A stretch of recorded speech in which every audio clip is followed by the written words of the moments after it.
Bom, então estamos aqui dando prosseguimento na história do nosso GP da Intercom e hoje a convidada que vai nos atender gentilmente, a professora Maria das Graças Targino, cujo currículo é enorme, então eu não vou ler todo, eu vou pedir para que ela se apresente, né? Porque senão ficaremos aqui a tarde toda. E já agradeço a professora Graça, ela assumiu aqui a gestão do nosso GP entre os anos 2001 e 2006. Então, ela tem bastante história para contar. Professora, muito obrigado por ter aceito o seu convite e apresente-se para Obrigada quem não a conhece. a você pela lembrança. Como eu lhe falei, eu não podia nada, nem a você, nem a Intercom, por uma razão muito simples. A Intercom faz parte da minha vida. E em relação à minha apresentação, eu quero só dizer o seguinte, que eu fui fazer jornalismo, eu fui fazer a graduação em jornalismo por conta do meu envolvimento com a Intercom, porque minha graduação e meu doutorado é em ciência da informação. Mas meu envolvimento com a comunicação foi tão forte, até porque eu dava aula no curso de comunicação, de metodologia, eu fui fazer o curso de graduação em jornalismo e meu pós-doutorado é em jornalismo. Adoro escrever, hoje em dia sou mais escritora, embora continue ativa. Exato! Gostou? Sim, estou lendo bastante, E professora. tenho uma coluna semanal no jornal, escrevo para vários locais, para o InfoHome, que é da área de ciência da informação, para uma coisa e outra, que é de Celso Japiaçu. Enfim, ainda tenho uma vida muito ativa. Comecei muito cedo na Universidade Federal do Piauí, eu tinha apenas 22 anos, fiquei na Universidade Federal do Piauí de 1972 até 2018, quando eu fiquei, então, no ensino à distância. E, paralelamente, durante 14 anos, eu fiquei como convidada, qualquer nome que se queira dar, na Universidade Federal da Paraíba. Eu fiquei 14 anos por lá. Então, as minhas áreas de atuação, as amplas, é exatamente ciência da informação e comunicação. Dentro desse leque, eu trabalhei a vida inteira com comunicação científica, com jornalismo científico, com jornalismo cidadão, com ética e responsabilidade social. Enfim, eu sou bastante eclética, porque com os orientandos, eu nunca tive a audácia de selecionar o objeto de estudo deles. Então, à medida que eu ia aceitando os objetos de estudo que iam surgindo, eu ia tendo que estudar. Então, eu tive a sorte de ter uma formação relativamente eclética. O que mais? Então, Você quer eu quero trazê-la agora para o Intercom. Desde quando está no Intercom? Ou esteve, né? Já não sei se está ainda. eu fiquei na Intercom desde eu entrei exatamente no dia 31 de novembro de 2011. Eu fiz a minha inscrição na Intercom. E fiquei basicamente, acho que até o ano retrasado, eu ainda pagava. E pouco a pouco, Arquimedes, eu fui deixando de frequentar os congressos pelas razões que eu menciono naquele texto que eu te mandei. Porque eu acho que a gente foi perdendo foco. Era muita coisa acontecendo ao mesmo tempo e a gente terminava por não discutir os textos, houve também uma queda da qualidade de textos, mas fiquei a vida toda, eu fiquei desde 2000, exatamente 2011. Professora, Eu, não é 2001? Porque a senhora coordenou... é, Você... 2001, Falei, oxe, então tá bom. 2001, perdoe. Então já entrou coordenando o GP? Porque Não, a não. sua coordenação foi de 2001 a 2006 no GP, né? Não, Segundo a eu. minha coordenação foi de 2002 a 2006. Então, o primeiro GP que entrou já foi esse que depois foi É, coordenado, é isso? exato. Tá. Mas eu acho que houve um coordenador antes de mim.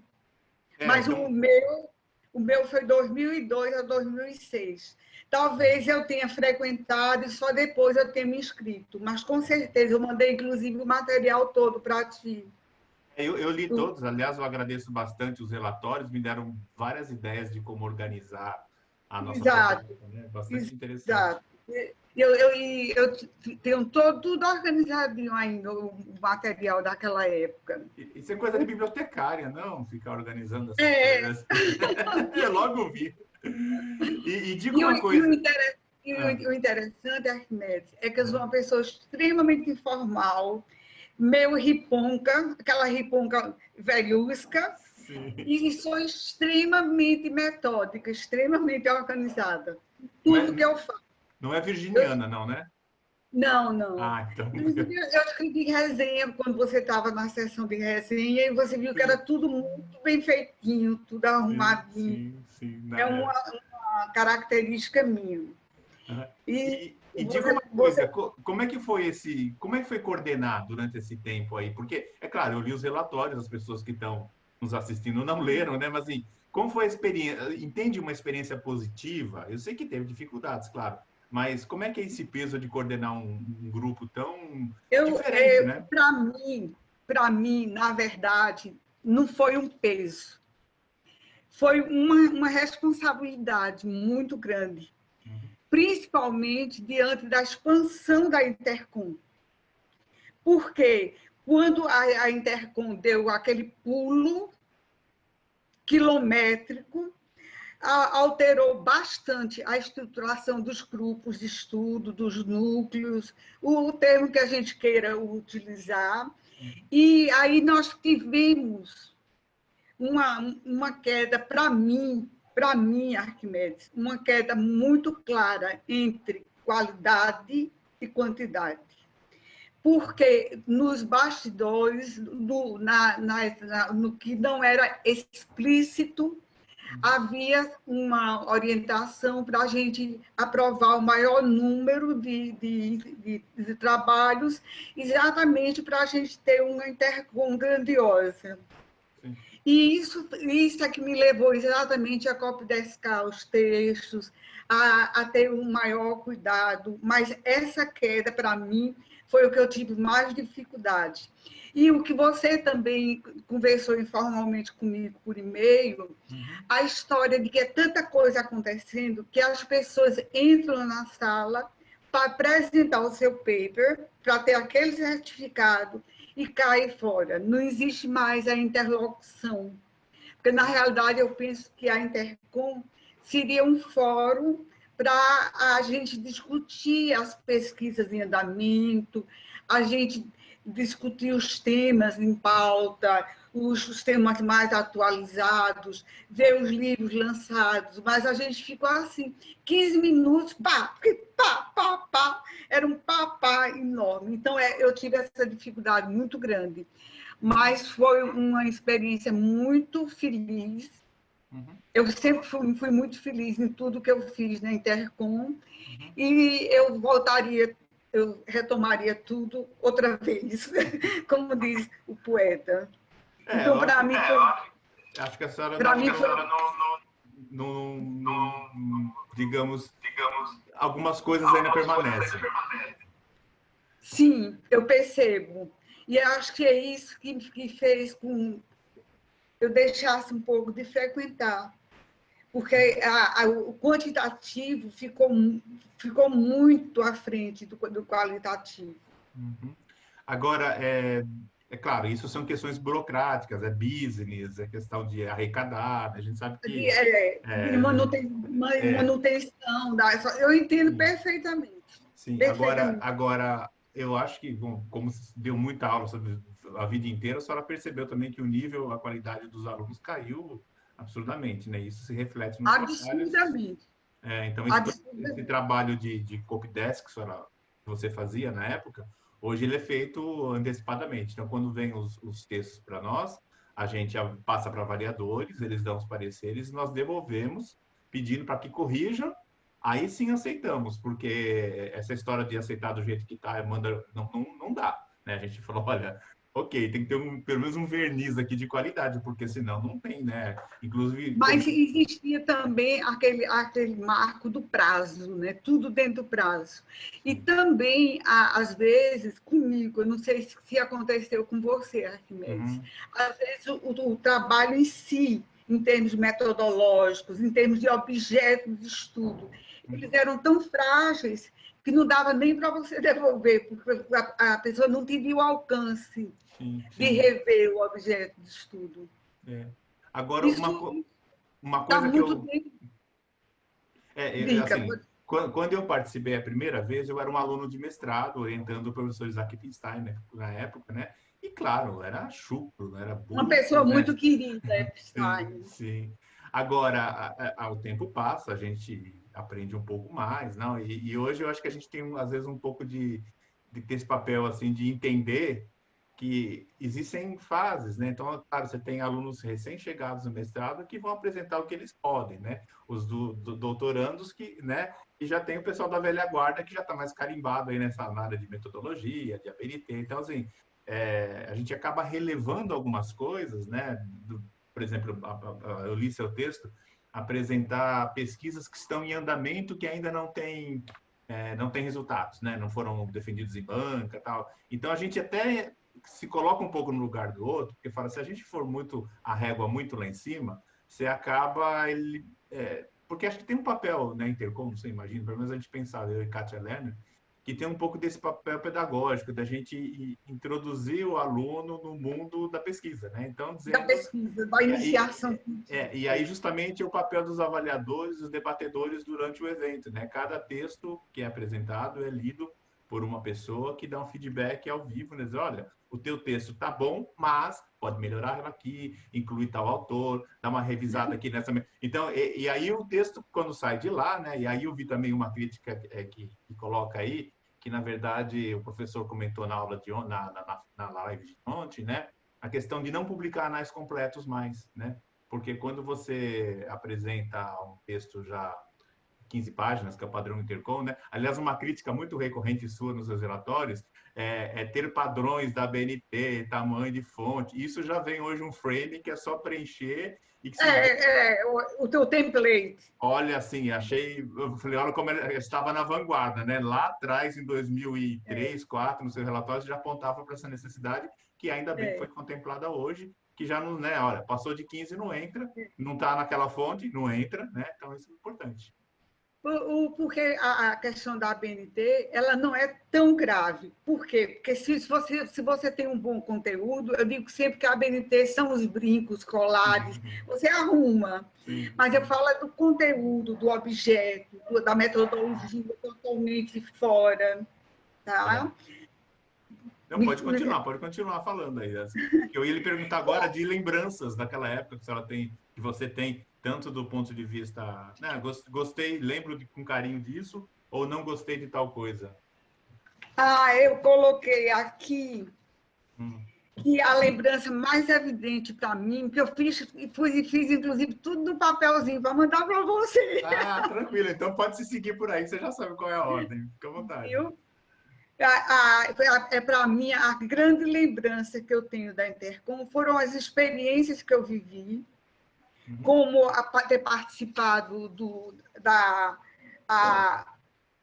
Prêmio Nacional Luiz Beltrão, que eu acho que é dessa época que você se lembra de mim, de ter trabalhado do portal Mutirão, os brasilianistas, eu fiquei com 2 verbetes, de eu ter participado do seminário temático à Globo e Uhum. Intercom, foi uma fantástica, de eu ter feito, me importado como editora da seção de resenhas durante muito tempo, viu? Ah, eu não sabia. Eu não Eu sabia. fiquei de 1996 até 2009. Então quer dizer que eu entrei no seu lugar, provavelmente logo depois, porque Cecília me Logo colocou. depois, Tá foi, certo. É que até Cecília me. 2009. Isso. agora, em 2020, em dezembro, eu participei daquele colóquio de intelectuais baianos e suas contribuições à comunicação dentro do Congresso da Intercom, porque fazia muito tempo que ninguém lembrava de mim. Oh, meu Deus. Dentro da Intercom.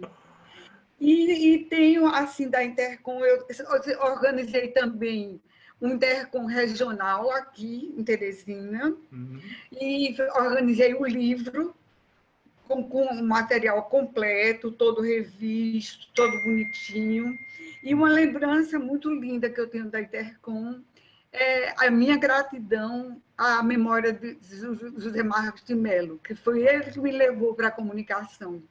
Porque eu era professora da comunicação, mas não tinha o curso de graduação. E isso, os pares, sempre olhavam um pouco enviesado. E eu fui fazer, quando eu fui fazer, era muito engraçado, por Arquimedes, porque 99,9% dos professores tinham sido meus alunos. Então, foi uma experiência super, super bonita. Então, eu coloquei aqui que a lembrança mais evidente é a alegria do convívio com outros pesquisadores, a alegria de compartilhar experiências, também a alegria de me sentir viva profissionalmente, que foi isso que eu senti muito quando o Zé Marcos Mello partiu. As pessoas esqueceram totalmente do Nordeste ou de mim, em particular. Eu não sei lhe dizer isso. E aí, qual é a outra pergunta que você quer me fazer? Chute aí. Na verdade, eu queria ver o que impactou a Intercom na sua vida profissional. Isso teve algum peso? Muito, muito. Eu digo aqui, no meu caso, as experiências vivenciadas na Intercom, indo além da coordenação do núcleo, foram fundamentais para o meu crescimento profissional e pessoal. E me deu a chance de acompanhar o crescimento da área e a atualização da área. A Intercom, como eu lhe disse no começo, faz parte da minha vida pessoal e profissional. E por isso eu tenho sempre uma referência, um respeito profundo por vocês que estão à frente da Intercom, porque eu sei como é difícil. Mas não é uma luta em glória, é uma luta gloriosa sempre, sempre. Sim. É muito lindo. Eu acho que a gente só tem a dimensão daquilo que a gente faz olhando para trás, né? Eu trabalhei com o Celso Daniel, né? O prefeito de Santo André foi assassinado, né? E ele ia trabalhar de Fusquinha, né? E ele falava assim que normalmente o Fusquinha você tem assim um para-brisa grande e você tem um retrovisor pequeno. Que ele falava assim que é sempre importante você olhar para o para-brisa porque tem uma visão de futuro, nunca deixando de olhar para o retrovisor para olhar o passado, porque aí você se reconhece e sabe os caminhos, né? E eu vejo assim, claro, isso já é coisa de quem já está mais maduro, né? Olhando para trás, a gente sabe coisas que deram certo, coisas que não deram tão certo. E agora a gente está no momento, e aí a pergunta de 1 milhão, né, para você. Esse ano foi a primeira versão virtual, né, até por conta da pandemia, né, Sim. que a gente. Eu participei, porque eu participei do colóquio, né? Sim. Mas eu vejo que, embora tenha sido aparentemente um sucesso, né, pelo menos as pessoas elogiaram, né, pouquíssimos problemas com a base, né, a gente não tem o contato físico, que é a parte mais legal, de poder tomar uma cervejinha depois, conhecer a praia, que a gente estava louco para conhecer. Eu não conheço Salvador, né? Estava louco para passear aí. Enfim, essa parte do convívio, que é onde a gente trocava cartão e conversava, assim, que ela perdeu-se, né? Mas eu vejo que uma das coisas que você critica naquele teu texto, ele não deixou de acontecer. E aí eu não sei como é que funciona e você poderia dar uma sugestão. O excesso de atividades, né? Porque quando vem lá hoje, há pouco tempo veio lá um e-mail do Intercom para a gente avaliar. Você participou de tal coisa? O que você achou? Você participou? Eu coloquei quase não em tudo, porque eu só ficava o tempo inteiro com os GPs. Então, eu não fui ver palestra de brasilianista, eu não fui ver, porque não dava, eram concomitantes. Ou então você já estava sentado no dia. Não dá. Né, eu lembro, mesmo no presencial, a gente entrava às 8 da manhã, saía às 6 da tarde acabado, né? E aí eles falam assim, nossa, teve palestra do professor Zé Marques? Onde foi? Que hora? Você estava trabalhando. Então, esse excesso de atividades paralelas já era uma coisa que jogava contra, e você apontava isso nos seus relatórios, mas me parece que no ambiente virtual ele continuou mesmo a mesma história, Continuou, né? Você teria continuou mesmo. alguma solução para esse... Eu tenho também a clareza de entender que existe toda uma parte de recursos financeiros que são necessários para a manutenção da Intercom. Claro. Porque a solução ideal, e que a diretoria jamais aceitaria, seria exatamente uma redução, tanto de público-alvo, sem nenhum medo de elitizar, porque poderia se fazer um congresso voltado à graduação, mas poderia se fazer uma redução, uma limitação do público-alvo e das temáticas, que elas estão assim, tem temas que estão muito próximos e estão separados ao mesmo tempo, sabe? Eu acho que era melhor reduzir a quantidade de eventos e investir na qualidade desses eventos. É muita coisa acontecendo, e isso continuou na edição virtual. Então, você termina que você não participa de nada, e, além do que, você atrapalha demais, aquele abre, fecha a porta, entra, sai, e você não sabe onde é que está e o que é que você está fazendo ali. Sim. Então, a minha sugestão, e com certeza é uma sugestão vencida, e eu entendo a motivação, seria uma bifurcação de eventos, um evento mais ligado à pós-graduação, estrito sensu, e aos pesquisadores, efetivamente, porque você diz assim, não, mas hoje já tem a interlocução do paper. Ora, se eu tenho 15 minutos para apresentar e a pessoa tem 5 minutos para se colocar, é lógico que não existe resposta. E há sempre aquele afã de agradar, nunca de aprofundar, sabe? Sim. Eu gostava muito eu gostava mais do Intercom menor e com maior qualidade. Talvez o futuro aponte para isso. Esse ano vai ter uma reclivagem, né? Em que os grupos vão ter que se reorganizar, porque são muitos grupos, né? E às vezes o que você falou, né? Você está discutindo, por exemplo, saúde. O nosso grupo é grupo de saúde, mas eu já vi trabalho. Eu apresentei um paper em Recife, acho que foi 2015, mapeando onde a temática saúde aparecia dentro dos GPs. E ele aparecia, às vezes, por exemplo, no organizacional, que alguém está falando sobre saúde, porque o hospital foi objeto de estudo. Da administração hospitalar. Exatamente. Ou então, agora, tecnologia, por exemplo, aplicativos ligados à saúde na tecnologia. Então, nós somos muito próximos, né? A gente acaba sendo transdisciplinar, né? Então, talvez essa solução sua de fazer menos grupos seria... Eu acho que até vai ser por conta do financeiro, né? Agora, com as federais não tendo dinheiro, passando... Não, antigamente passavam pilhas, agora nem um pilhas não passar mais, menos grupos e uma ação também em termos de preparação. E se fazer um Intercom que se desse um nome que não parecesse ser menor, mas que fosse mais direcionado à graduação, sabe? Por exemplo, eu participei também algumas vezes daquelas comissões que julgavam o prêmio do aluno de graduação.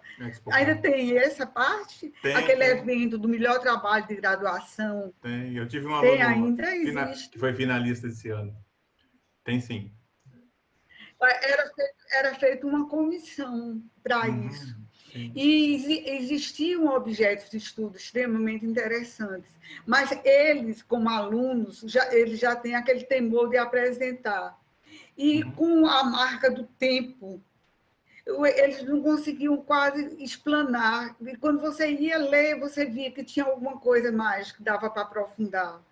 Então, o que eu acho é que realmente tem que haver um redirecionamento. Agora, para encerrar, professora, eu leio o teu texto e eu gostei muito daquela sua classificação de expositores, né? Que você fez lá, aquele que só lê, aquele que estoura o tempo, aquele que é show, né? E é claro que tem que dar uma atualizada ali, porque você está no. Você até diz a época do PowerPoint, né? É 2006. Sim. Foi 2006. Aí só que você não me contou qual seria o expositor ideal. Como é que você vê hoje quem seria, ou de que forma seria uma apresentação para caber em 15 minutos e dar conta de tudo isso? Para não ser um cara que só lê, que é um saco, né? Não ser um cara que só pirofagia, enfim. O que você acha de. Tem alguma dica? Eu sou uma mulher de muitas incertezas e poucas certezas. Que ótimo. Então, na minha concepção, o debatedor, o apresentador ideal é aquele que foca. O tema é esse, o que eu queria era esse, isso porque que eu queria, que seria a justificativa, para chegar ali, eu segui esse caminho, que é o procedimento metodológico. Com isso, eu cheguei a esses resultados parciais ou finais e recomendo, por exemplo, os nossos trabalhos, todos, inclusive os nossos de pesquisadores, eles são muito pobres nas recomendações. Então, eu descrevo um objeto, eu aponto problemas, mas eu não dou a solução. Uhum.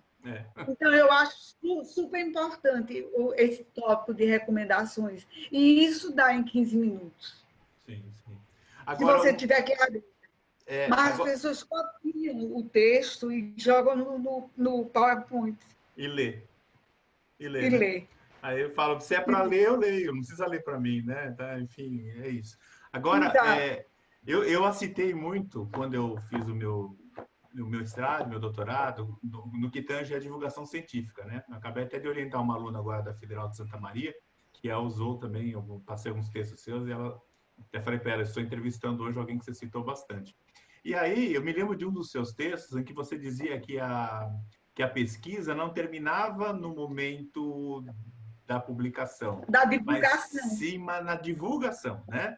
E aí parece um contrassenso, que é algo que eu ouço muito naquele GP, digo, no nosso, né? Não estou há 30 anos, mas enfim, é algo que já é recorrente. As pessoas têm que divulgar mais, têm que divulgar. E eu falei, ok, então vamos lá. Vocês vieram no Intercom, vou apresentar aqui, de que forma que vocês vão divulgar aqui o que vocês estão apresentando? Não. Aí, o ano retrasado, eu abri uma possibilidade. Dentro do nosso grupo do Facebook, eu falei, por favor, eu queria que vocês gravassem vídeos de 3 minutinhos, 5 minutinhos, no WhatsApp, me manda, que eu vou colocar lá, vocês contando o que o teu trabalho representa, o que é importante no seu trabalho. Você mandou? Eu recebi... É estranho isso, cobrar dos outros, porque a gente não faz, né, professor? Deixa eu lhe falar uma solução que eu usei durante muito tempo. Muito tempo. Alguns trabalhos, não são todos que nos dá essa possibilidade. Alguns trabalhos eu sumarizava e publicava em jornais, com outra linguagem, tirando todo o ranço científico, entra a questão do jornalismo científico. Sim. A gente tem revistas super interessantes para a divulgação desses trabalhos. E tem uns que são impublicáveis. Vergonha ler, né, professor? Tem umas coisas que é melhor não, deixa quieto. Eu vou mandar para você uma revista que eu descobri, eu não me lembro qual é o país dela, mas é aqui, a América do Sul, que se chama Bioica. É uma revista super bem cuidada, não tem ISSN, mas é uma revista de uma equipe assim, extremamente cuidadosa, os textos. Eu já publiquei 3 vezes nela. Tem alguns sites que são dignos de você publicar, não o trabalho científico, mas o trabalho na linha do jornalismo científico. Por exemplo, tem um site chamado Uma Coisa e Outra. Dá uma olhada nele. Eu vi que você apresentou aqui, né? Inclusive está no seu eu acho que no seu Lattes, né? Você colocou ou não? Uma Coisa e Outra? Tá aqui, ó. Contribuições sistemáticas juntos à página eletrônica, Uma Coisa e Outra. Eu vi que você citou, eu vou atrás. É do Celso Japiaçu, esse que agora está morando em Porto. Sim. Ele é um escritor carioca, super é aquele intelectual do tempo antigo que tinha uma visão de mundo. Então, aí tem a parte de cinema, tem cultura, tem resenha, é uma maravilha. Então, eu tenho muito esse jogo de cintura, de pegar um texto técnico que a gente sabe que só quem vai ler é Arquimedes e Graça, aqueles que poucas pessoas leem, e de colocar em vários veículos. Eu não gosto de qualquer canto, nem publico nessas editoras que vivem atrás da gente para publicar. Você deve receber bastante também, não é, muito. Veio inclusive, uma pessoa que participou conosco. O professor, isso aqui é legal? Eu falei, Priya, não vai, né? Mas é isso, então. Eu tenho muito cuidado exatamente com a veiculação, porque eu acho que você fazer a pesquisa e não divulgar, você não realizou o seu trabalho social de pesquisador. Você falhou como pesquisador. É a devolutiva, né? Exatamente. Agora, é lógico que isso requer uma linguagem bem mais amena, uma linguagem assim do livro. Sim. Essa aqui, aliás, mas assim, eu vejo que assim, apesar de você ter essa linguagem leve, você não deixou de fora por exemplo, quando você dá uma informação, você cita de onde tirou. Então, essa coisa que a gente carrega do acadêmico, ele vem para o teu texto informal também, né? É o jeito de pensar da gente que muda, né? Exato. É a maneira de você colocar para o leitor, de uma maneira que ele consiga entender melhor. E eu queria terminar, então, professor, agradecendo, claro, a sua generosidade, o seu tempo, e que deixasse aqui um recado, não para os gestores, né? Porque nós passamos, mas para as pessoas do grupo. O que esses 30 anos do grupo do GP aqui representam na ciência, na construção do conhecimento? Uma mensagem para todo mundo. Gente, o núcleo de comunicação científica, agora não é mais núcleo, é grupo, deveria ser, e vocês podem fazer com que seja, um momento de compartilhamento de experiências, mas um compartilhamento de experiências com profundidade, sem medo de ser criticado, uma troca de metodologias, um trabalho de parceria, porque hoje com a internet a gente trabalha muito em conjunto com outros autores. Isso é muito comum. Então, aproveitem cada momento. E na hora que vocês estejam no grupo, permaneçam no grupo, porque sua presença e sua contribuição é fundamental para o engrandecimento e a melhoria do grupo.